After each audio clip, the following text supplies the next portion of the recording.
Hai, Assalamualaikum. Nama saya Anis Suryati binti Muhammad Ibrahim. Nombor matrik 267059. Berkaitan latar belakang organisasi kepada Syarikat Asia Jawa Sdn Bhd atau lebih dikenali sebagai GAT. Syarikat ini bertanggungjawab terhadap sektor selia tenaga, berfokuskan kepada bekalan elektrik dan gas. Syarikat ini menumpukan kepada 3 peranan utama iaitu kawalan selia ekonomi, kawalan selia teknikal dan kawalan selia keselamatan. Apakah itu kawalan selia ekonomi? Kawalan selia ekonomi ini adalah untuk menggalakkan pembangunan ekonomi dengan lebih meluas di dalam sektor penghantaran, pengagihan, pembekalan dan penggunaan elektrik dan dalam penggunaan gas. Bagaimana pula dengan kawalan selia teknikal? Kawalan selia teknikal ini pula adalah untuk memastikan keselamatan, kecekapan dan kualiti bekalan dalam keadaan yang sentiasa baik.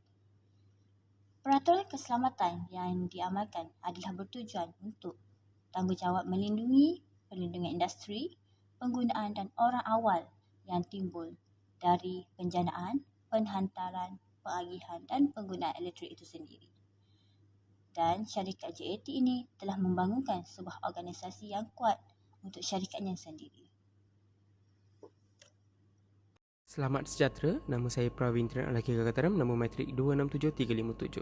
Hari ini saya nak terangkan sedikit tentang objektif program peningkatan amalan komunikasi. Komunikasi adalah kunci pertama terhadap pencapaian di dalam sesebuah syarikat. Proses komunikasi merupakan unsur penting untuk mewujudkan sistem penyampaian yang berkesan.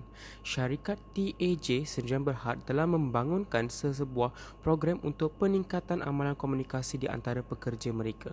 Hala tuju program tersebut akan memberi kesan kepada pekerja syarikat dalam percakapan verbal dan non-verbal. Matlamat yang dibentuk oleh organisasi mempunyai banyak cara untuk membentuk kefahaman yang strategik dalam kalangan pekerja.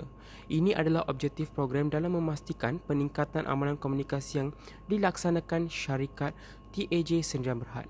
Program ini akan memastikan pekerja dapat berkomunikasi dengan lebih baik dan sekaligus membolehkan mereka memainkan peranan dengan berkesan untuk mencapai matlamat syarikat. Program ini akan memastikan semua pekerja menyedari tentang tanggungjawab untuk mengekalkan amalan komunikasi yang baik. Matlamat program ini dapat mencapai tahap yang mudah dalam menyalurkan maklumat penting di kalangan pekerja melalui amalan komunikasi yang berkesan. Program ini akan menyediakan kaedah komunikasi yang berkesan semasa berlakunya krisis atau masalah di kalangan pekerja maupun di luar pekerjaan. Pihak syarikat berharap bahawa program yang dianjurkan akan memberi kesan terhadap pekerja di dalam peningkatan amalan komunikasi di antara pekerja syarikat TAJ Sdn Bhd. Sekian, terima kasih. Salam sejahtera, saya Rama Krishnan Tatia, nombor matrik 267362 akan membentangkan slide seterusnya berkaitan permasalahan komunikasi yang dihadapi iaitu pemilihan fokus amalan SWOT. Dengan adanya SWOT, ia dapat menentukan matlamat sesebuah organisasi untuk mencapai matlamat dengan lebih mudah, strategik dan ia merupakan taktik sesebuah organisasi.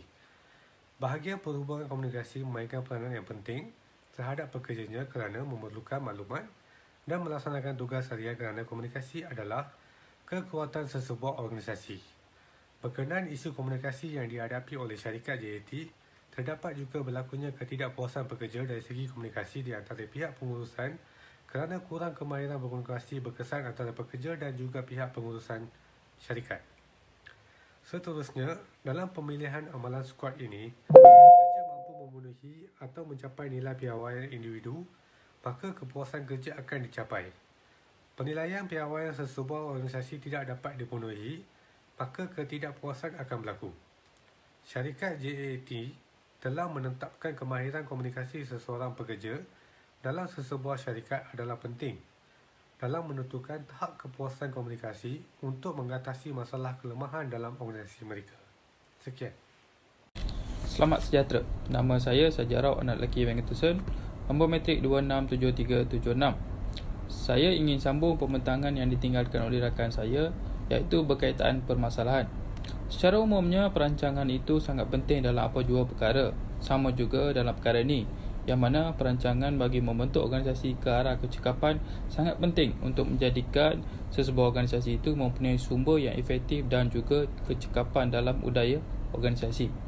Selain itu, permasalahan komunikasi yang timbul merupakan satu perkara yang perlu diberi perhatian dalam pengurusan komunikasi kerana ianya memerlukan strategi yang sistematik untuk mengatasi permasalahan tersebut.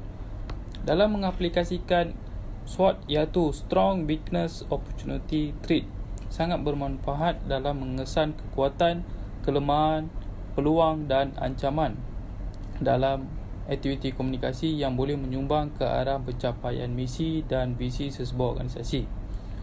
Oleh itu, sesebuah organisasi itu mampu mempunyai strategi komunikasi yang efektif sekiranya mempunyai keupayaan dalam mewujudkan komunikasi yang berkesan mengikut sifat seseorang dengan strategi dan sistematik. Seterusnya berkaitan dengan cadangan penambahbaikan pengurusan komunikasi. Pertama, secara umumnya pengurusan komunikasi itu perlu difahami dari segi definisi, pendekatan dan pelaksanaannya oleh semua.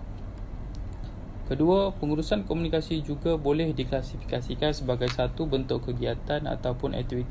Assalamualaikum dan salam sejahtera. Saya Siti Nur Mahfuzah binti Muhammad bernombor metrik 266358. Syarikat JAT atau JAT bertanggungjawab memastikan pengurusan komunikasi jelas dan ringkas dapat dilaksanakan bagi mendapatkan kepuasan dan kefahaman pekerja untuk melaksanakan tugas mereka. Interaksi pula dan penyampaian maklumat yang tepat dapat mempengaruhi pola pengurusan komunikasi dalam organisasi ataupun sesebuah syarikat. Medium penyampaian maklumat seperti WhatsApp, email, IG, Facebook dan banyak lagi diperlukan agar maklumat dapat disampaikan secara pantas dan padat. Komunikasi yang gagal berpunca daripada masalah sosial, profesionalisme dalam kerjaya. Kesimpulannya, komunikasi merupakan elemen yang sangat penting dalam menjayakan misi dan matlamat organisasi. Selain itu, sifat mendengar amat diperlukan kerana mendengar dengan teliti serta memberi respon dan memberi kritikan dapat meningkatkan prestasi pekerja. Beberapa cadangan telah diberikan untuk menambah baik pengurusan komunikasi di dalam sesebuah syarikat atau organisasi. Peranan, aktiviti dan pengurusan komunikasi amat penting untuk menjadikan organisasi atau sesebuah syarikat terus berkembang dan maju.